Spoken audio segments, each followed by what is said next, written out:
Hi, everybody. This is Roland Pruitt, and this is my Kaiju review show. I hope that you have watched some of the other shows that we have done.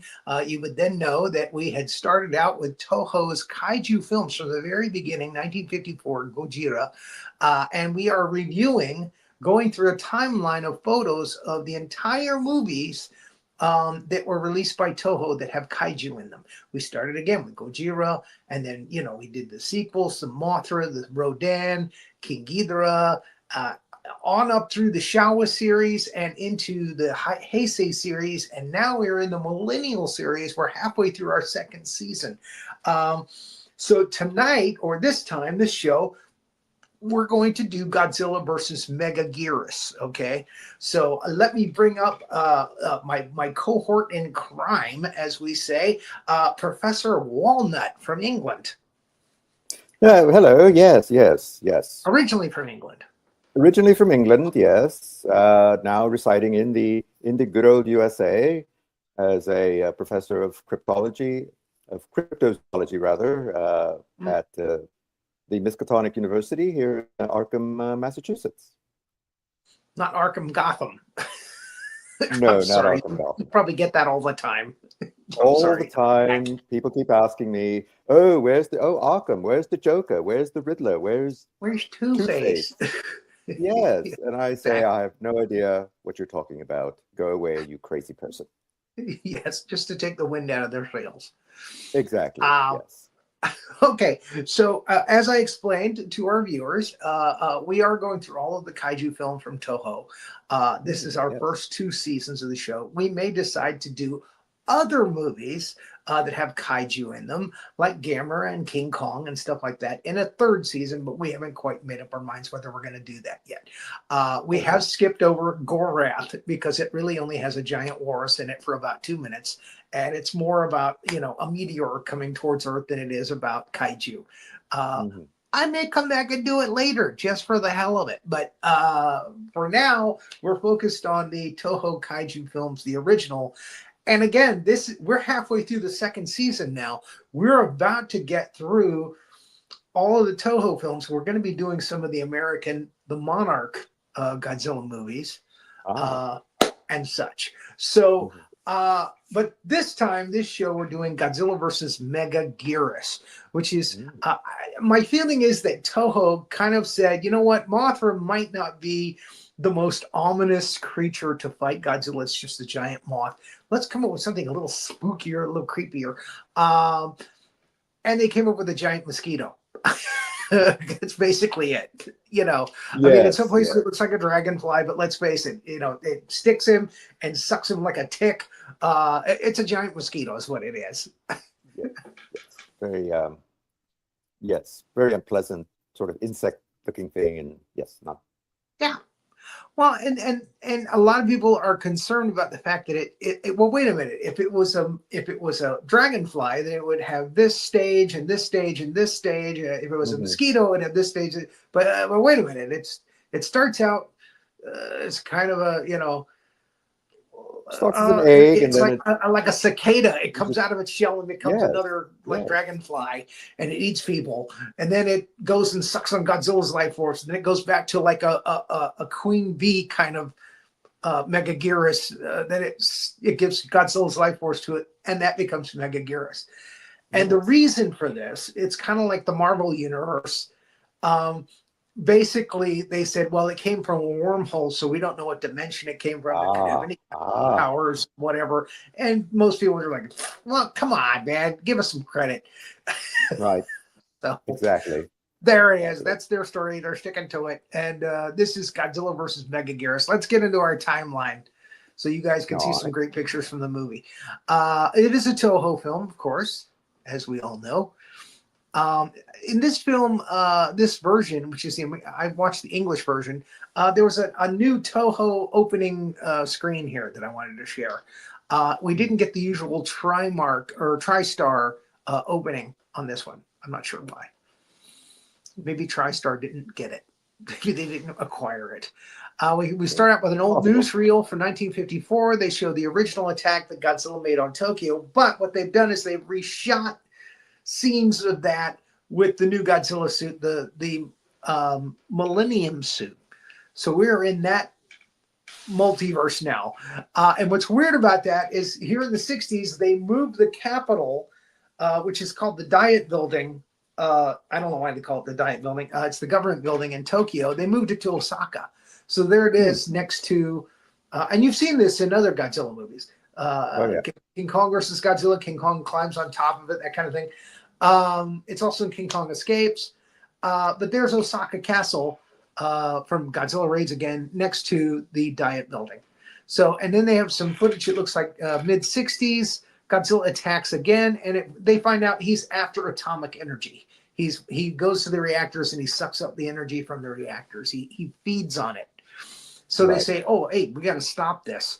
We got to stop Godzilla coming back here. So we're going to find alternative ways of energy. That's what they're having this meeting about. And here we have there's an old scene here from an earlier Godzilla film of a woman going off on the men guys that are in the prime minister's cabinet. And you see the men are like, oh God, here she goes again. You know, kind of like a husband and wife thing. And they decide to get alternative ways of energy to juice Japan. They fall short. They have brownouts. It doesn't really do the job, but it keeps Godzilla away. So they've come to a happy kind of compromise. Okay, we'll do it out a little bit of power as long as it keeps Godzilla away. So there is the Minister of Energy, and he later becomes very closely involved with the Godzilla program to destroy Godzilla. He is played by Masato Ibu. The only other Godzilla movie he is in Final Wars. He goes in a couple of years. He plays the Exilian general. He gets his head shot into, and his head splits open. There's like a fish guy inside. So that's him. The woman we'll talk about a little later. She's in some of the earlier Showa films. We'll talk about her a little later. So here's the military. Godzilla is on his way again. And this is late 90s. Excuse me. I got the throat thing going on there. Uh-oh. And we see Kariko Tsujimura. And that's played by Masato Tanaka. And she is a soldier. They make her a badass in this. She's she's very tough. And they go out to, shoot Godzilla and stop him. Good luck. We know it's going to end in tragedy. Oh yeah. As Godzilla fans, we know this is going to end. This isn't going to end well. It's going to end badly, yes. Yes. But Go ahead. Having seen so many of these kaiju movies, on the course of this program, and just in life in general, it always amazes me. All right, so we've seen Godzilla being shot at with rockets and mortars and laser beams, and has survived everything. We find out, I believe, in the last movie that we saw, that his skin is able to regenerate, or he's able to regenerate, and yet, what does the military send out? This series, the Millennial series, they explain that he has regenerative properties. So basically, he's like Wolverine. He regenerates when they shoot at him. But here's my complaint, though. Right. So we've seen the might of Japan's self-defense forces thrown against Godzilla. And what did the military decide to do this time? Send in a bazooka squad. One bazooka squad to take out tanks Godzilla. And lasers didn't work. Come on. But bazookas, by God, that's going to work. Well, now these, in their defense, these are supposedly shells that can get through Godzilla's tough hide. And that bridge, by the way, is again another Tokyo landmark. It's Kojiduchi, I think, bridge. Again, I've seen it up close. It's Godzilla destroys it in the first film. He just knocks it over on its way back out to the bay. And again, it's in Osaka. They moved it.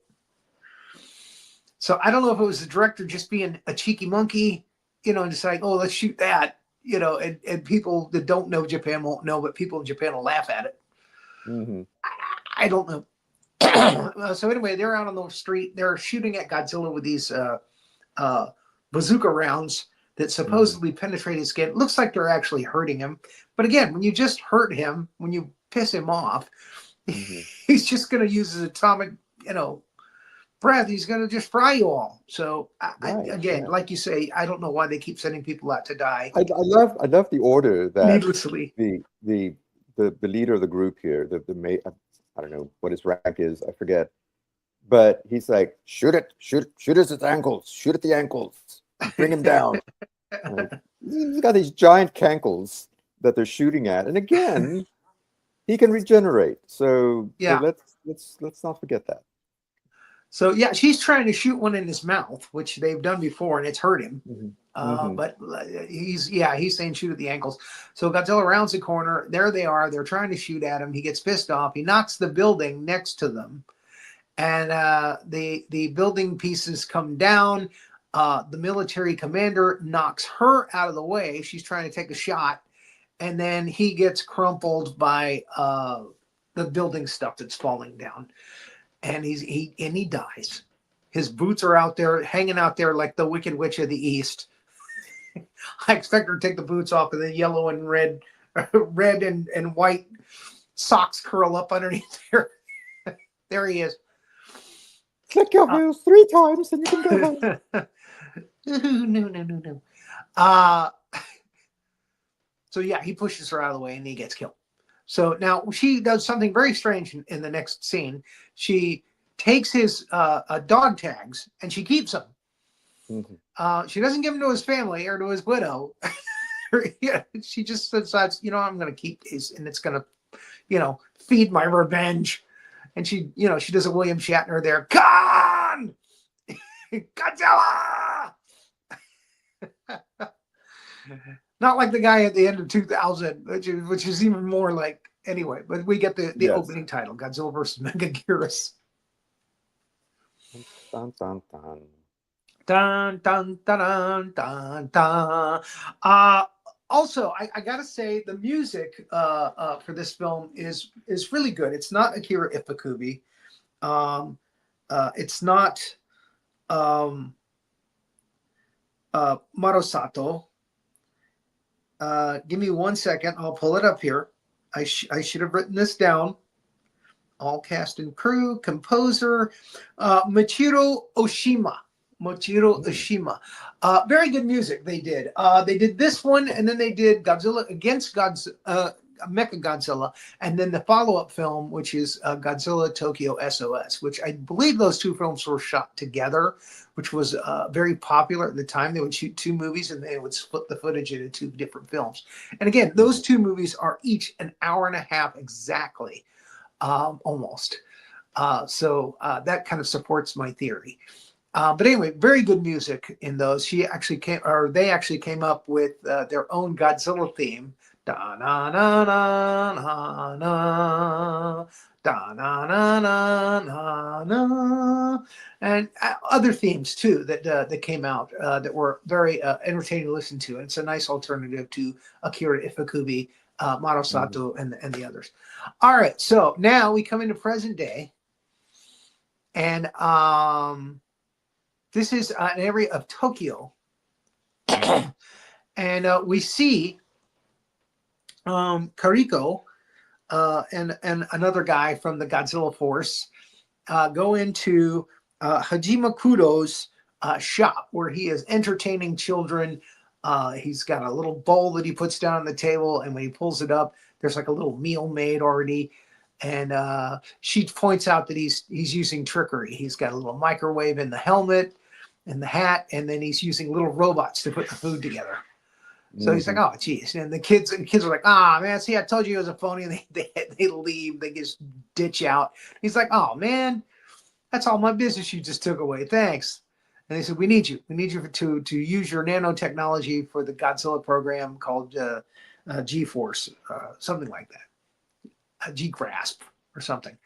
Anyway, so he's reluctant to agree, but they pretty much Shanghai him.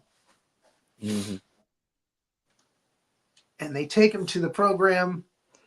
There it is, the Defense Force.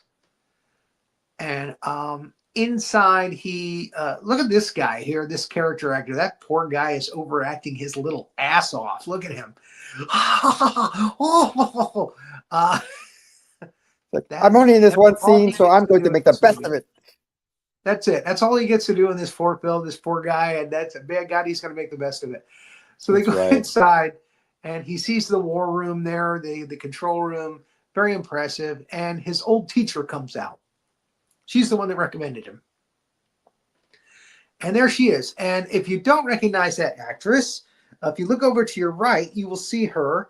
The character's name is Professor Yoshino Yoshizawa, and it's played by Yuriko Hoshi. Yuriko Hoshi was in Mothra versus Godzilla in 1964, which is also known as Godzilla versus the Thing.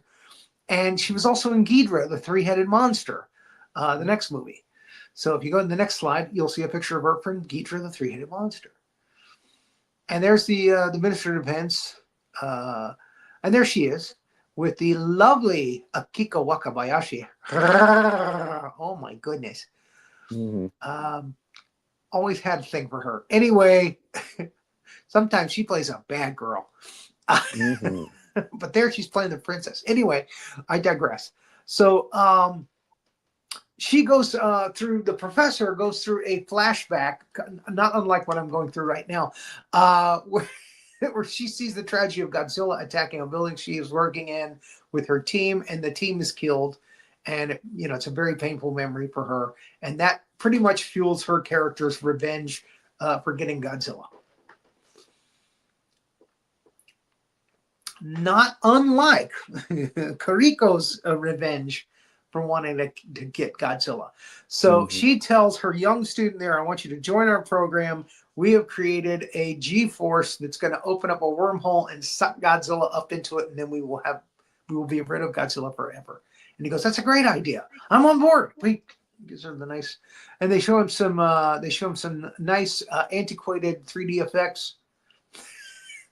These didn't age well, folks. 3D a lot better now. 3D graphics. It shows Godzilla, you know, being sucked up into a wormhole, which is nice. That's nice. And he's all on board. He's like, okay, I agree to do it. If you're here and you want me here, I'll be here. And I think he's got the hots now for Kariko as well. We'll definitely get more of that later in the film.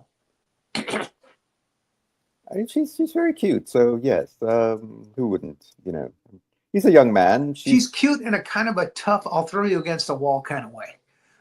So yeah, which is not always a bad thing. But if that's what he wants, okay, you know, more power to him. Exactly. Yes. So 3 months later, they're ready to test, and this little kid goes out to look for butterflies for his collection. And he goes out into the woods there by the program where they're doing the experiment where they're going to open up a wormhole for the first time. And yeah, he sees the military. He skirts around it, goes into the woods, and he stumbles across the project, the test. And it's a good thing he does, because he sees something that nobody else sees. But this comes later. Okay, so they're ready to push the button on it. They've got it all set up. The kid's watching. Luckily, the kid doesn't get sucked into the wormhole. Goes off to some other dimension somewhere. The student, Hajime, gives the button to the professor, Yoshino, and she presses it, and boom, instant wormhole. And looks like everything was a go. Everything was perfect. But what they don't know is there's still a little bit of a wormhole rift there that they don't see. It's invisible. But Kariko, who is there at the time, finds the little boy in the woods there, and basically she gives him a little wink, wink, nudge, nudge. This is just our secret, okay? I'm gonna let you go. And the kid's like, okay, you know, because that's a kid. And he goes running off to home. But that night he hears something, and he goes back out into the woods to the same place. And this kid's pretty brave to go back out there and look at all the dry ice and stuff. Yeah. It's a brave kid to go out there in the middle of the dark, in the middle of the woods, and with just a flashlight. And he goes and he finds an egg. Always a bad sign. And he sees something. It's not quite visible. He can't really see it with the naked eye because it's dark, but it flies into the area where they actually made the wormhole. And then the wormhole closes up, I think. But it's left an egg behind. And the kid's like, cool, giant egg, taking it home. But he has seen this now. So he takes it home, and the egg gets all goofy inside of the box that he's put it in. And his mom's like, your room smells, clean it up. So he decides to take the egg and dump it into the sewer, which is what most kids do with snakes and alligators and stuff. Right. Yes. So he dumps it into the sewer drain there in Tokyo, in that city,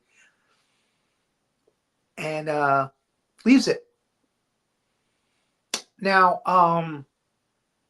Hajime is kind of hitting on Kariko as she is working out, and he grabs the dog tags, which she's keeping with her. Again, kind of creepy. And she's upset that he grabs the dog tags, she takes them from him, and her friend, or her co-worker, I guess you would say, teammate says, well, she lost her superior, Godzilla killed him, she blames herself, she's feeling guilty. So now we know, and now he knows. Mm-hmm. But again, we're starting to get the idea that he's kind of liking her. And she's not liking him. She's trying to make that clear. I don't want this kind of relationship. Leave me alone.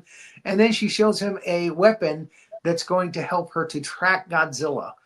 It's a bullet that expands out, and then it sends a signal back to the base so that it shows where Godzilla is. It's a tracer is what it is. It's a tracker. Right. Yeah. Which they've done before. They tried this trick before. Yeah. So she shows him that. And it's powerful enough to go through a giant dumbbell there. So it's going to definitely penetrate his hide. Now, meanwhile, that building is the defining building of that area of Tokyo. And I know this because I've shopped there. So under the sewer, the eggs are kind of bubbling, and they're becoming smaller eggs, and they're hatching, and they're creating these little cicada kind of creatures. So the kid sees the overflowing sewer, and he's like, oh God, did I do that? And he runs home. And it's a good thing he runs home because these things are going to start coming out of the sewer soon and eating people. Mm-hmm. So there we show a couple of guys that are supposed to work on the sewer. Above them on the building are a couple of these cicada things that are creeping around up there. Mm-hmm. And they don't see them. They're not looking up, No one ever looks up. Yeah. It's funny. Nobody looks up until there's a scene where they're supposed to look up. And then they do, the military, and they see a whole bunch of these on the side of a building. Anyway. Yes. Nobody looks up. So now we have a guy and a girl, and they're, out shopping, and it's dark. And she goes, hey, I'm going to go get some ice cream or whatever from the little supermart there. And she leaves him listening to his music there out in the open. And a creature climbs down the wall. And this is supposed to be a kid's movie now. Okay, parents are taking their kids to see this movie now. And they have this very graphic where the cicada creature grabs this guy and basically kills him. And, blood's splattering. And they show his gooped up headphones drop on the ground. Yeah, I mean, it's pretty graphic, pretty horrific for a kid to see. Mm-hmm. But then again, when I was a kid, I saw Gargantua eat a a cleaning lady at the airport and spit out her clothes. So that was pretty gnarly, and that pretty much, Yeah. Traumatized me for life. Not enough to not come back and watch more, though. So the girl comes back, and she sees his goofy headphones, and she picks them up and goes, "Hey, what the hell is that?" And she sticks around long enough for the creature. Okay, now this is another thing. This is a kid's movie, and yet he's splooging in her face, whatever this creature is, and then he drags her off. So that we see her legs kicking. And again, very traumatic for a kid to see this, I think. It turns into a horror movie. I mean, yeah. This is... I'm not sure what he splooged in her face, but it's very reminiscent of another kind of Japanese film we shouldn't talk about now. Yes, let's. So I've been told. So then we see the cicada open up its shell, and he comes out, and he's got wings. It's a dragonfly now. Mm-hmm. It's a dragonfly. That's what it is. Take a look at it. But it's kind of got a pointy, like mosquito scorpion tail thing going on. And there it is. So it's sticking to the side of the wall now. And the kid sees one fly right by his window. So the kid has witnessed more than anybody else in this film about what's going on here. And this kid, I don't. Does he have any dialogue? I don't recall him talking at all. Yes, he does. He talks to Kariko. Oh, that's right. That's right. He talks to Kariko in the next scene. He doesn't say much in the earlier scenes. And again, he's living in the country in the beginning, and then he moves to the city. He just happens to be in the place. Yeah. And again, he caused it, kind of, because he brought the egg with him, and he brought it to the city and then dumped it in the sewer. So he's the cause of it, but I'm not thinking he's owning up to it. He's just like, oh, there's a giant monster in there now. And he's telling Kariko about this, and he shows her in the book, this is what it looked like. And in his book, there is a dragonfly that looks kind of like what he saw. Mm-hmm. So at first she's just kind of, okay, you're just dreaming things. And then when he shows her the picture, she's like, well, wait a minute. And they find out that Godzilla is on the move again. And when they focus in on where Godzilla is, they see one of these dragonflies in their thermal image. Mm-hmm. And they're like, hey, wait a minute, what's that? And then she realizes, oh, the kid wasn't lying. He was telling the truth. So now we got this to worry about, too. But their main concern right now is to get Godzilla. So they what do I want to say here? They unveil, I guess, unleash the Griffin, which is a I don't know, kind of like a X-wing, a Y-wing fighter kind of thing. Mm-hmm. So she's going to pilot it, and she's going to go out and look for Godzilla, and she's going to try to tag him so that they can always find him. Because he's on the move, and they know approximately where he is. They're going to look for him. Oh, and they're going to look for the dragonfly, too. Mm-hmm. Because that's what got Godzilla to come out, I guess. So they jump out of the Griffin, and they get into a raft, her and her assistant, and they go and they find the dragonfly. And sure enough, it's big dragonfly. It's bigger than a person. And they grab they scoop out some goofy stuff to take back. Luckily, the assistant gets it because she gets knocked out of the raft by Godzilla. Godzilla pops out of the water. And there he is. There's his fins, and he knocks the raft over, and she gets knocked out of the raft. Right after he gets the sample, and she puts on her little mask and says, hold my beer. I'm not done yet. And she grabs onto Godzilla. Now, there's no talk about Godzilla being super radioactive here. But she is wearing a mask in her defense. Mm-hmm. And she's got a suit of some kind on. It might be a hazmat suit. I don't know. So she grabs onto Godzilla and she shoots the thing, and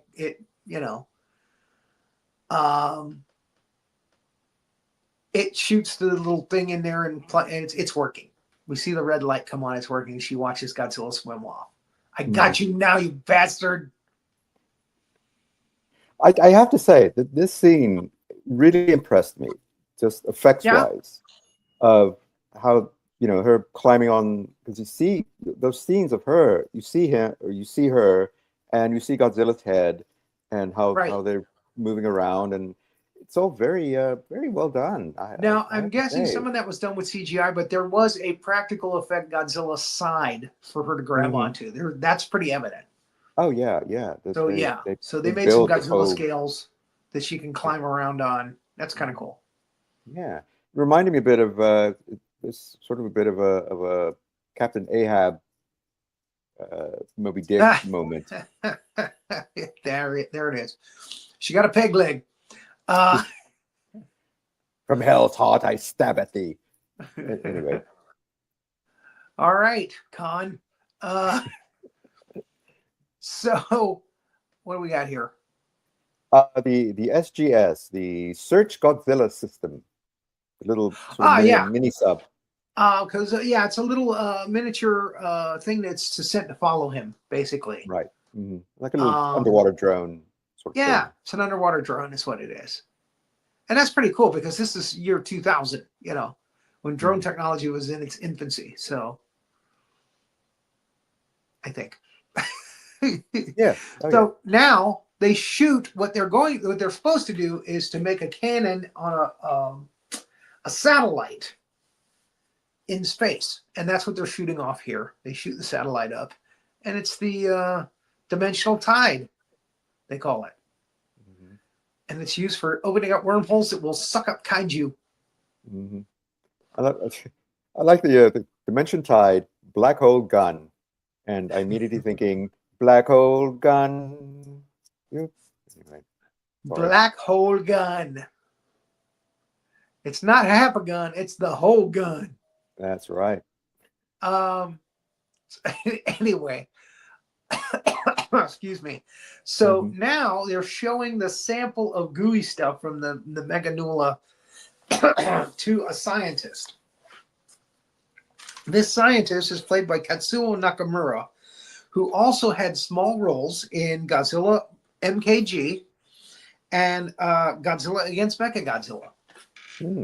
And he did a lot of TV in softcore porn. It seems to be the thing for actors to do when they can't make money. Hey, let's do some hard R porn movies, especially old guys. So he's saying, "Oh yes, this is it's a very primitive prehistoric insect known as the Meganula.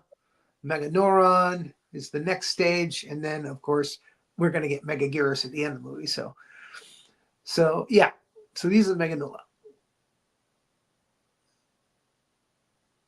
and there is a news broadcast that the area of Japan that the Meganula eggs are at is now flooded.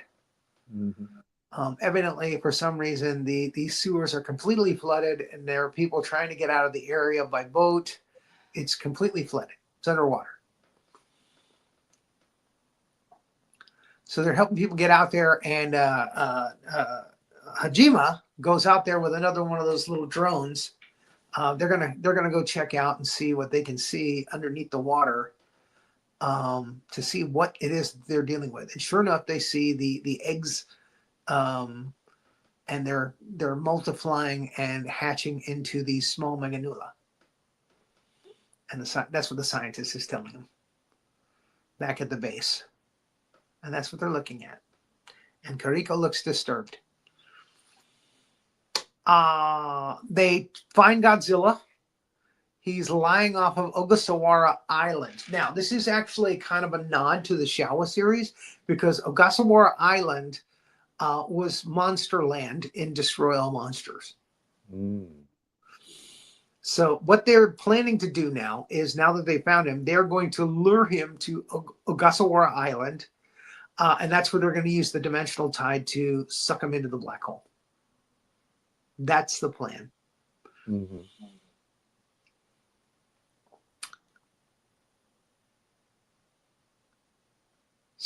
is that? Okay, now they're looking at the underneath the water in Tokyo there. Yeah. Yes. And they're not happy about that either. This is something else we got to deal with. But we have to tell the defense ministers and everybody what we're going to do to lure Godzilla into the trap and on the island and zap him into a wormhole. So that's what they're doing here. That's what she's doing. And there's a bit of skepticism. Yes, there is some skepticism. They're not sure it's going to work or not. The guy in the glasses on the bottom there, if you don't recognize him, that's the original Ultraman. Oh. Okay, it's Susumu Kurobe. He's in a lot of the Godzilla films too, usually playing ministers and generals and stuff like that, which is what he's doing here. But he was a lot of bad guys in the Godzilla films of the Showa series. He was in Ghidorah the Three-Headed Monster as a bad guy. He was in King Kong Escapes as a bad guy. But again, it's the original 1966 Ultraman. So, or at least his human guy. The Ultraman in the suit was actually Ben Haraya, who is another Toho character actor, who's still alive as well. They do signings all the time. Now, Hajime has this little kind of nurse program that looks suspiciously like porn. It fixes any problems with his computer programs. Mm-hmm. Hi, can you suit up and show me what you got, baby? So, Kariko is out there in the Griffin. She's, I'm sorry, the airplanes shoot torpedoes to piss off Godzilla and get him up to the surface. And then the Griffin is going to lure him to Ogasawara Island. Excuse me. So, he does wake up the explosions. He does come to the surface, and he is lured by Kariko to Ogasawara Island. Plan is going just as it's supposed to.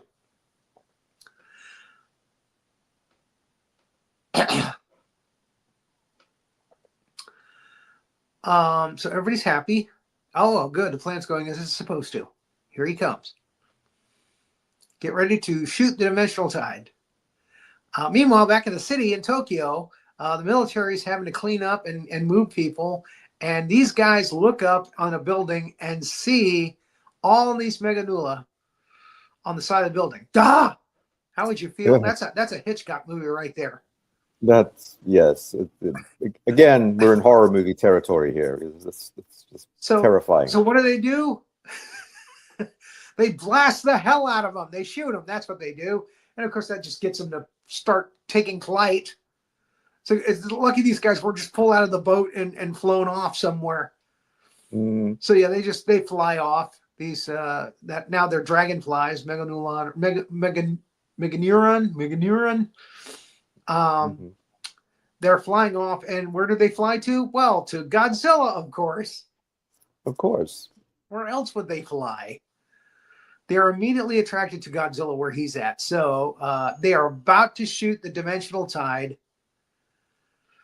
Godzilla's about on the shore when the Meganeuron show up and screw up everything, because now they can't focus on Godzilla because they've got all these flying things in the way. And they are all around him. Now, I got to be honest with you. Not my favorite movie, but I love this scene where these mosquitoes are attacking Godzilla. It makes him seem so human. He's got to deal with what every camper has had to deal with. Oh, yes. I love it. And what makes this more interesting is they just seem to be sucking his atomic force out of him.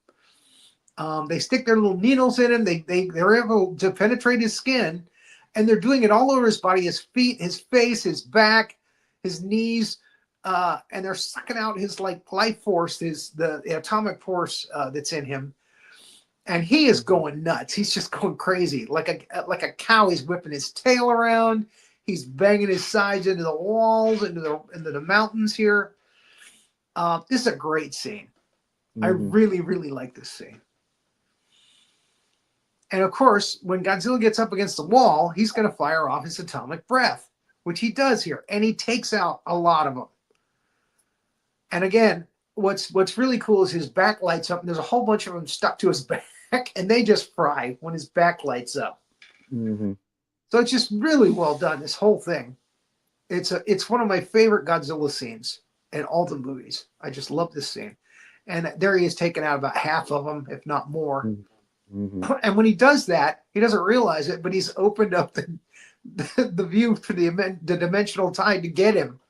Mm-hmm. So it's ironic. And again, I have to question bombs and rockets and everything else. Nothing. A bunch of mosquito-like creatures. Yeah, that will hurt it.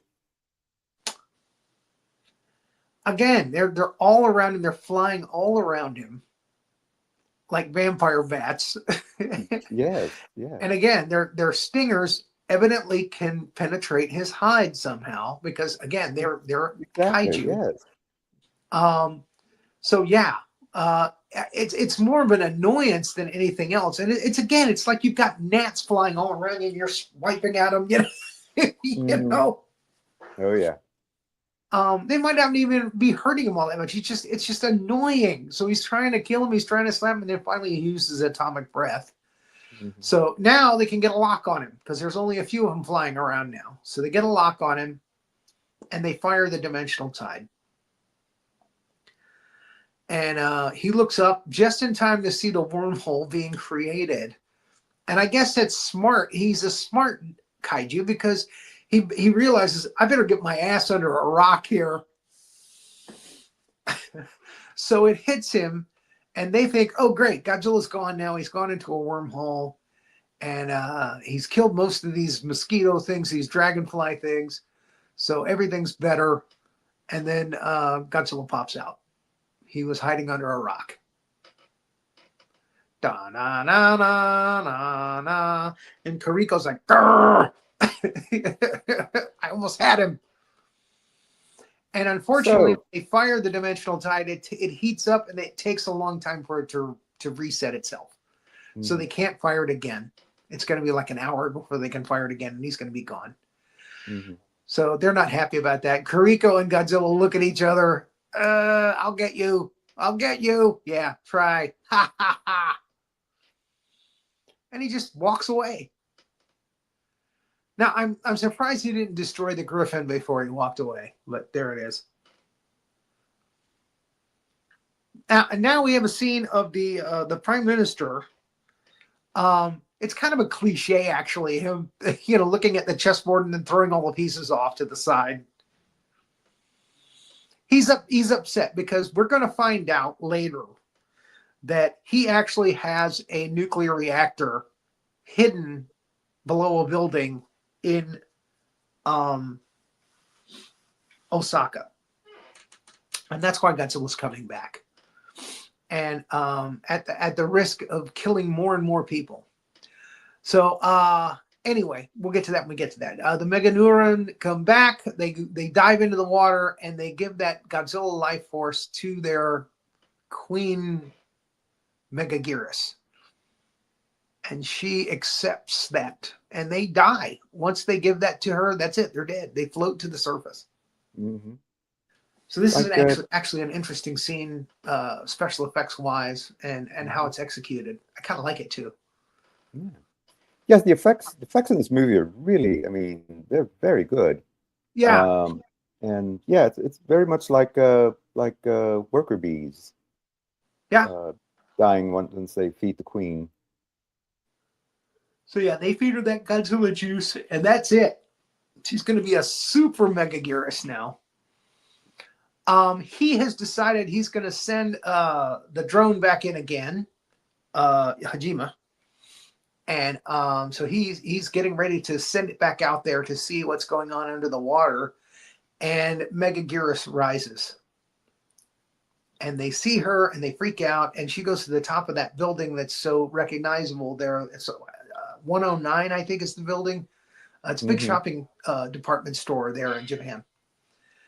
And when she flaps her wings, she can send out vibrations, and they hurt your ears. And of course, they destroy buildings. And that's what she does. and it's very painful and very destructive. But again, we're skirting into Mothra territory here. So they are holding their ears. And yeah, there's a lot of destruction. He tries to run from the destruction, and it's like all around him, Hajime. And he wakes up in a hospital. Stuff's crashing all around him, and he's and he wakes up in bed, and he's in a hospital. And all the people are there. Kariko's there. The Professor Yoshino is there. The scientist is there. Not sure why, but there it is. And he explains the whole thing about the Meganula and the Meganeuron, and now it's Megaguirus. I guess that's why he's there. And then Godzilla pops up again, and it's heading for Tokyo this time. And the reason it's heading for Tokyo is because Megaguirus is there, I guess. Right? Right. So, you know, the nuclear reactor might be in Tokyo now, I'm thinking. Anyway. So he's heading for shore, and the people are evacuating, you know, because we always have to have an evacuation scene. Mm-hmm. And here he comes out of the ocean. He's in the tank there. And by the tank, I mean the water tank that they use at Toho. He fires at Griffin. The Griffin is floating around. He's firing at it. And Griffin is actually very stealthy and maneuverable, and gets away from his beam. So they're establishing that you know, it's very hard for Godzilla to hit a flying target if it's, you know, if it knows where it's going, knows what it's doing.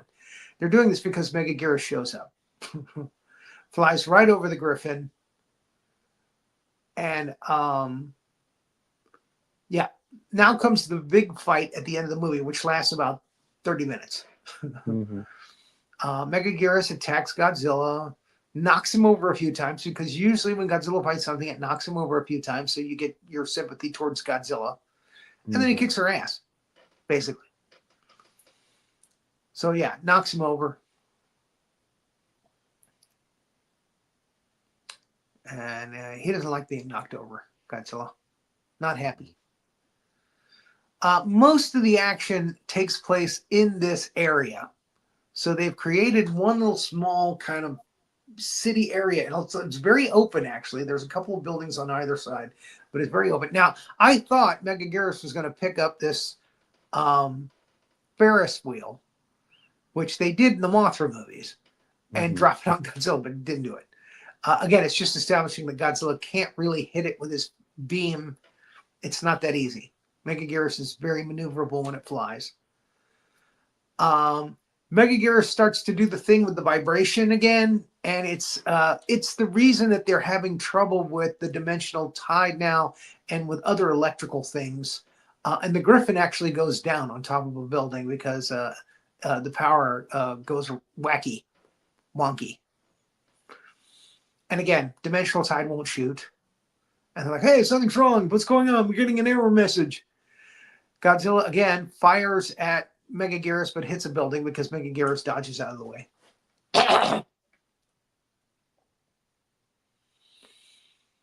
But yeah, it's still flying around, knocking Godzilla over. Another building gets destroyed. The Griffin is stuck on top of this building, and Megaguirus is flying right around it. They're trying to figure out what to do. Godzilla goes to use his atomic breath again, and then Megaguirus sticks him in the stomach with her tail, which is, again, a kind of reptilian mosquito stinger kind of tail thing. And she just kind of sucks all that atomic energy out of his belly, so it doesn't come out of his mouth. He can't use it. He tries, and then it fades out and disappears. He's not able to shoot her with the atomic energy. She has sucked it all up into her. And he finally throws her. He gets his grips on. He throws her into a building. And then he gets thrown into a building. and she's on top of the building, and she drops the. I'm guessing this is a recognizable building with a yellow structure at the top. He drops that yellow structure on top of Godzilla and starts to fly away. And they're trying to get the Griffin started again. They're having trouble. And Megaguirus flies around as Godzilla gets to his feet again. And now, and this is a weird kind of scene. It looks like it's shot in reverse, and Godzilla jumps to his feet like it's a scene in reverse. That just kind of struck me as strange. Mm-hmm. And he knocks Megaguirus into another building. Oh, and he slices with his tail fins, his dorsal fins. He slices her arm off, her right arm, left arm. Sorry, left arm. Her claw. She knocks him over again, drags him a little bit. And then Hajime shows up from the hospital with his bandaged body. And he takes off his sling and says, "I will save the day. I'll fix whatever needs to be fixed." And, Kuriko's again is like, "Oh, God, you're such an idiot. Okay, whatever. Do what you got to do." This is where Godzilla does the power jump on Megaguirus. It's kind of a really weird scene, really. Mm-hmm. He just gets her in a spot on the ground, and then he does a power jump in the air. Uh-oh, here comes the nurse porn thing. And the other guy's like, "Hey, she's kind of cute." Look at that antiquated computer equipment. Mm-hmm. Wow. Is that a floppy disk? Yeah, she's cute. So high tech. I'm sorry, go ahead. It's all very, very high tech, yes. So the graphic nurse puts on a spacesuit and starts zapping what is the problem with whatever, like a game, with whatever's wrong with the circuits, and that seems to fix the problem. Megaguirus uses the energy that she has gotten from Godzilla to flame out of her stomach and tail, kind of an atomic flame towards Godzilla, but it doesn't have any effect on him because that's his power, It doesn't faze him. He gets up, shakes it off, goes, "Oh, is that all you got?" No, this is a kind of a funny scene because Megaguirus shoots this ball of energy at Godzilla, and you see the explosion, and you see Godzilla standing there like, "Oh, he survived," and then he just tips over. Oh. And then he gets up, but yeah, looks like she lit a fart. Uh-oh. Yeah, it's like those comedy scenes where you see somebody fighting and the guy gets hit and he's still standing there, and then the person just goes over and I forgot that he fell over the second time. But anyway, in my mind, I just want him to win, so get rid of this mosquito. That's right. So she comes back around again. She's going to use the tail again to stick him, except this time she aims a little high, like she's going to hit him in the head, and he just bites down on her tail and breaks it off, which is great. He just catches her right in mid-strike, and now she has no defense against, and she's stunned that he was able to do that. So he zaps her. He takes the moment and he zaps her, which is what he should have done in the beginning, but she wouldn't let him. And she explodes. She burns up real good. Mm-hmm. Yeah, she explodes. This is the way it should be. If it's a giant bug, you just flame it, destroy it. It lands on the ground in a big pile of flames and burning. Yeah. So there it is. Godzilla gives a defiant roar. They get the dimensional tide on track. But unfortunately, and Godzilla starts moving towards this building that has the atomic or nuclear reactor in it. But unfortunately, the dimensional tide satellite is falling to Earth. It has fallen out of its orbit, and so it's coming to Earth. So they only have one shot at this. And the minister is on the building across the street from where Godzilla is attacking the other building. Not sure why he would get that close, but there it is. The professor's there too.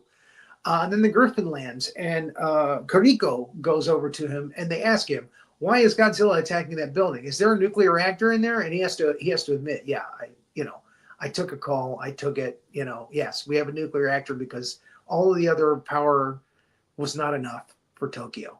So I had to do it. And then Kariko smacks or punches him. She cold cocks him. Boodow! Knocks him down. Mm-hmm. The professor pulls her off, says, hey, he'll face his crimes later. We've got to get back to work here. We got to stop Godzilla. He's right across the street. So Kariko says, hey, we're losing the dimensional tide. We got to somehow focus in on Godzilla. And she says, I will pilot the Griffin right above him and you target on the Griffin. And he goes, but you'll die.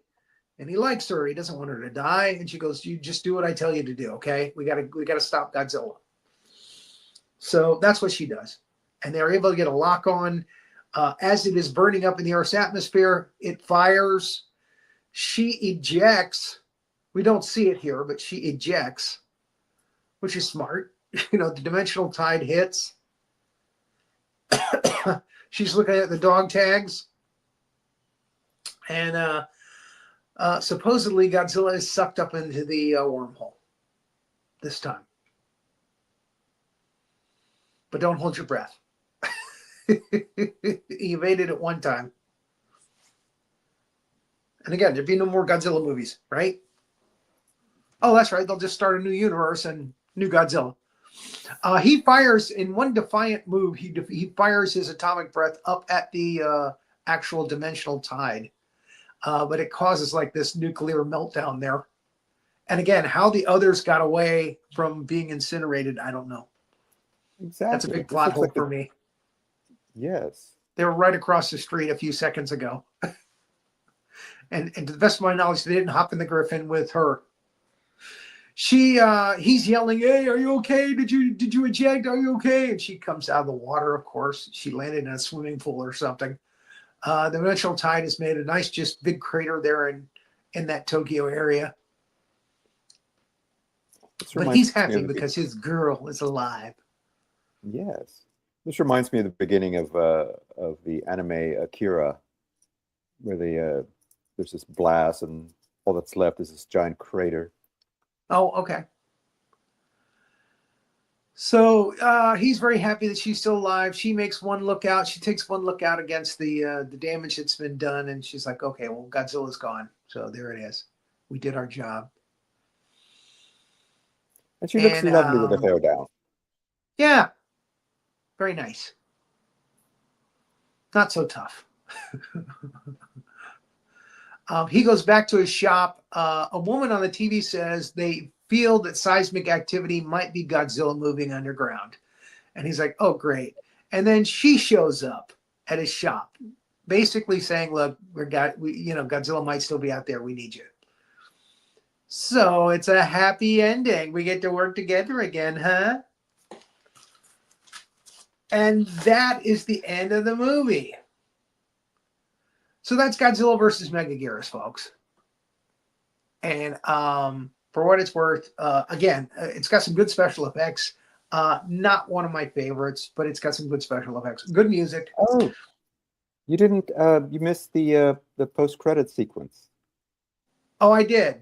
Okay, tell us what happens in the first. At the end, you see the little boy again, and he's doing something. He's in his room, and suddenly there's another earthquake, and you hear the Godzilla roar. Oh, okay. And that's the end of the movie. Okay, well, again, they pretty much established that Godzilla's probably still alive. So, all right. So thank you guys for joining us on this show. And thank you, Professor Wallnott, for helping me with this. And we hope that you watch the other episodes of Roland Pruitt's Kaiju Review. We have done every Toho Kaiju movie from Gojira to Godzilla versus Megaguirus. So that's a lot. So yeah, go and check them out. If you got a favorite, go check us out, what we say about it. And we hope to see you next time when we do Godzilla MKG, Mothra King Ghidorah.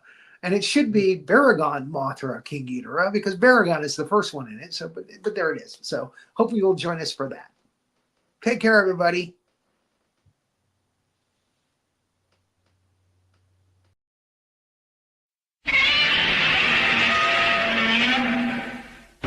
Thank you for watching, and please like and subscribe. Thanks.